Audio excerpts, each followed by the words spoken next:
Čik pogodi brate gde smo sinoć bili, kod 50 na žurci u njegovoj vili. Rakiju smo pili, mešanu sa skivi, napravili sranje, ali nismo brate krivi. Od Lil Wayna krenulo je brate celo sranje, rolao je travu, Kepi nije dao granje. Usto je i rekao fuck off nigga, Kepa ga je udario sa flašom od piva. Krenuo je da ga brani onaj game nigga, isvadio prangio i prošina se digla. Ispalo bi sanje da Beyoncé nije stigla, smirila je gejma, tuki mu je digla. Sada Kepa nema zašto da se cima, meni je baš prišla ona Paris Hilton riba.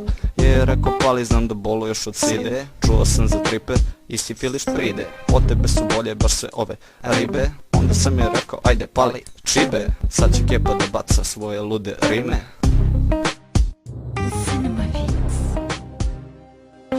Bili smo kod 50-a, pravi on reper, on ima jedan mnogo dobar džemper. Pravi je žurku, jeli smo supu snidle, baš mi je milo, sreo sam Wayna tebre. 50 ima mnogo lepe žene, sigurno ih ima oko 50.